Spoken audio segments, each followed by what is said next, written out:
Doctor! What's wrong? We're losing the patient in room 0451. I need 20 megabytes of Nier Automata soundtrack stat. It's useless, Doctor. We're losing him. Give me a copy of Metal Gear Solid 3. I ain't letting this young lad die on me today. So, you let that young lad die on you today. Shed it, Holmes. Thankfully, I found out what happened to him. What's the point? He's dead. Well, that makes my diagnosis even more brilliant, doesn't it? So, has anyone asked what Barrett found when I had him broke into our patient's house? Still think it's pretty racially motivated. Oh, shut it, the patient was a YouTuber. If there's a racist here, chances are it was him. So what did you find? Trash. Lots of trash. Yeah, we get it, YouTuber. What else? A bunch of video games, consoles, video game posters, more trash. And what games have been recently released? Animal Well, Crow Country, Another Crab's Treasure, Lorelei and Lisa Eyes, Starstruck Vagabond. No, not the good ones. I'm talking of the bad ones. Oh, crappy doo-doo. Yes, Miss Croft? Hellblade 2. Bingo. I don't get it. That surprises no one. Hellblade 2, our patient was a gamer with good taste, so what happens when you make a gamer with good taste play a boring interactive movie? He dies from an aneurysm. We need to stop this then. We need to prevent more games like this one from being released. Well, the only person who could do something about it is dead now, and many more are soon to follow. Well, thank God our country has the greatest doctors in the world. We're still in America, Chase. Oh, right, the insurance.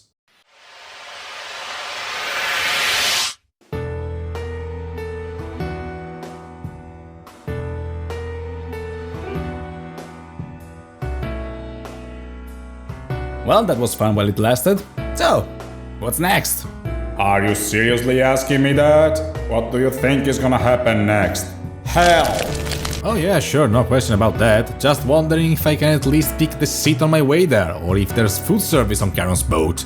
You're awfully calm about it. Oh, for the love of you, I checked all the religions out there and there wasn't a single one towards which I didn't commit some kind of unforgivable sin. I was prepared for this in case you actually, existed. No offense. None taken. Getting used to that. But Karen's coming late. This might be your last chance to bend with someone. Maybe make one of your stupid videos. Well, talking a bit is not gonna kill me. How mighty kind of you. Still sending you to hell, no need for pleasantries. I just find tedious rambling more entertaining than answering prayers. That's kind of a dick move right there. Coming from you, I'll take it as a compliment. Well, fine, here it is then. My last act before I have to listen to Kissinger and Hussein debating on who has the highest body count for all of eternity. What have I got? Video games. Video games are quite cute, aren't they? No matter what you like, there's a game for you. Games for moms, games for young teenagers, games to recruit new soldiers that will never get proper care for their PTSD. But the definition of what makes a video game a game is quite confusing, to be honest. There are smart people out there still discussing the topic and I die to join their tables, but apparently I'm dead already, so no dice. However, I think a good way to approach this issue is by looking at what is not a game. And you know what's not a game? An anime body pill, a movie. You watch movies but you can't play them unless you had one of those DVDs bundled with games that were an insult against God Almighty. Stop buttering me up! Today instead we have the cinematic experiences. Explosion, dialogue, set piece, wee, I'm bored. They're the pickles of gaming, and I'm not a fan of pickles, but I like them if you put them in my mac and cheese, or whatever it's called. I haven't gone to McDonald's in ages. But this is my point. I have nothing against a sprinkle of movie in my gamey, as long as the main ingredient is, the game. So I figured that the most fun way to talk about this is to use math. I wasn't exactly popular in high school, in case that wasn't clear. I'll use a simple formula to calculate whether your game is still good or if it has turned into a stupid movie, with a score that goes from 0 to 100. Balance. This is the first factor in our formula. When this dude makes a game, you better prepare yourself. You gotta call your boss, take 3 days off, buy some popcorns and sit down. By the end of the second day, the prologue cutscene will be over. But then, the magic happens. You play, and you play a lot. I mean, sure, it's a Faustian bargain where you give your soul to the man for the 3 hours cutscene in the third act of Metal Gear Solid 4. But after that, ooh, mama macaroni, look at all this gameplay! As long as most of the video game makes me actually use the controller, you have good balance. By comparison, try to play Max Payne 3 and it's like going from driving a cool, flaming red Ferrari like the one from that 70s movie, Cars, to, I don't know, trying to make a Cybertruck run for 2 miles without blowing up. Just look at this. Shoot a few dudes, cutscene when you try to open the door. Kill 3 more dudes, cutscene to open another door. Few more dudes, make sure that Shrek has enough toilet paper for his humongous bat crack. Now more dudes, no wait, first, check this piece of cloth. It's a nice piece of cloth. Look at the vibrant colors. Kill 3 guys, cutscene for this guy dancing Gangnam Style. You get it. This game was torture, and I can prove it mathematically. Okay, so this entire mission took me 20 minutes and 15 seconds to complete. I'll be charitable, let's ignore the 5 minutes intro cutscene. How much gameplay do you think there is in the remaining 15 minutes and 15 seconds? I shit you not, the amount of real gameplay amounted to 57% of the total runtime. Oh no, and what if I told you that if I remove the 2 times I die, the percentage drops to a neat 50.2%, and 26.5% of it was an on-rail section. Gotta have those. Jesus Christ, I hate this game. Don't bring my son into this. How on earth can you people call The Last of Us an interactive movie when half of this game was literally cutscene? And actually, I think I know why. Max Payne 3 is a tick. It latches onto you and constantly sucks away your joy and gives you Lyme disease. But it's sprinkled around. When The Last of Us instead drops you into one of its story-focused sections, it's a kick in the balls that sends you straight into the stratosphere. They are too damn long. Length is the second factor, and boy does someone need to shorten these sections. I'm not against long cutscenes because they are neatly separated from the gameplay experience. But long walking sections are the bane of my existence, and mind you, they can be intriguing, but when we get past the 3 minutes mark, I demand developers to at least add a pillow icon on the right corner so I know I can just glue my analog stick forward and go take a nap. At some point I just have to wonder why not making it a cutscene. What's the point of making me slog through this? Look at this thing! It's already a long game enough by itself. Do I really need to spend half an hour riding this ungodly creature in a swamp? This is a 0 scoring length, my boy! Watch your tone, boy.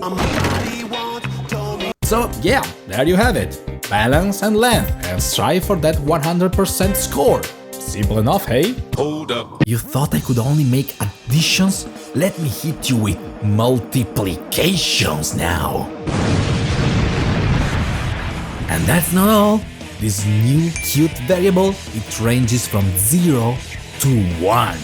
Oh yeah, we're using commas here. So, meaningful interactions. Makes me sound smart. Thankfully, most of you won't realize it's basically stolen from a bunch of game design books. Let's start with the easy part. Interaction. Simple enough, but doesn't really help us, doesn't it? Pretty much everything is an interaction in a game, but we can all agree there's a difference between pressing a button to pop someone's brain off and keeping a trigger push to open a door. I mean, if we consider every interaction part of a gameplay experience, then what's next? Ooh, I'm playing GTA 6! So here's where the meaningful part helps us. Everyone finds meaning in different things, but in general we can say that an interaction is meaningful when it carries substantial value to the experience. You collect the rings in Sonic because they give you an extra life, but you also grab a hat and put it on Joel's head because you like Joel and you want him to look cool. Different types of interactions, but they both carry some kind of reward. Other times, interacting with the game world can have an intrinsic reward. Completing a puzzle is satisfying even in a vacuum. Solving a test chamber in Portal is fun on its own terms, even if you remove the rest of the game. So challenge can make an interaction meaningful. And honestly, nothing stops a puzzle from offering something more. I mean, it's one thing if Kratos uses a boulder to block this lever, but there's this lady right here that fits just fine. So, bye-bye!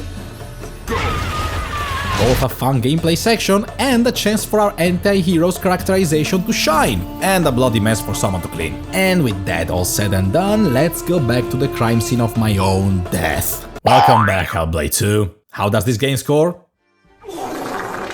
Come on, if you saw my review, you shouldn't be surprised. It's 10 in balance, 0 in length, and 0 in meaningful interaction. Cause nothing you do in this game has meaning. You move forward and all the interactions you have are just passing through environmental obstacles so you can get to another walking sequence. Could have been a cutscene. Waste of time.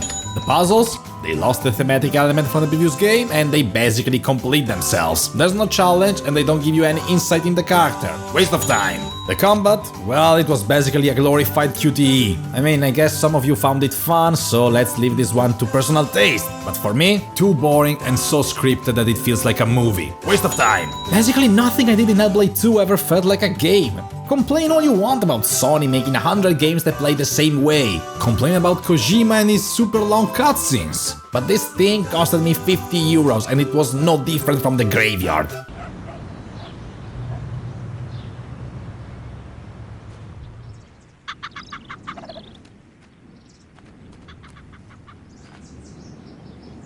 Yep, this is the entire game.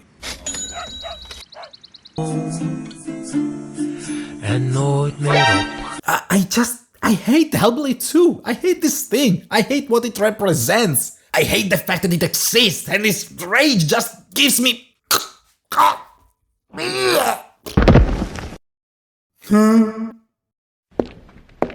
Hey boss, I found that anime pillow you were looking for.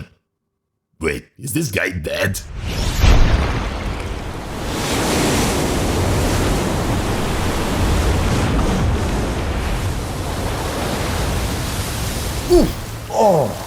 Where am I? I died again? Yes, you're now in a layer deeper than death. Oh cool, so religion now copies sci-fi mumbo-jumbo. What? Nothing. So, what do we do here? We wander aimlessly forever. Sounds like a better alternative to Kissinger. You really got nothing for me here though? Anything to pass the time? Well, there was a video game that dropped down here not too long ago. I guess you could play that one. Oh, that's great actually. What is it? Well, maybe it's better if you don't, man. You already died because of Hellblade 2. We don't know what this thing might do to you. And if you go down another layer, well, I don't know what lurks down there. Oh, don't tease me now. It can't be worse than Hellblade 2.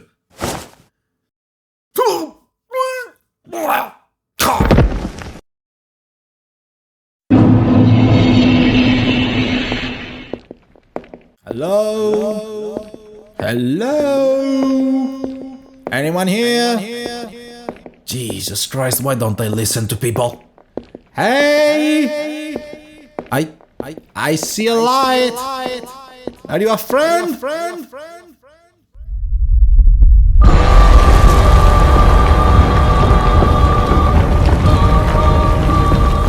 Unironically, this is an improvement.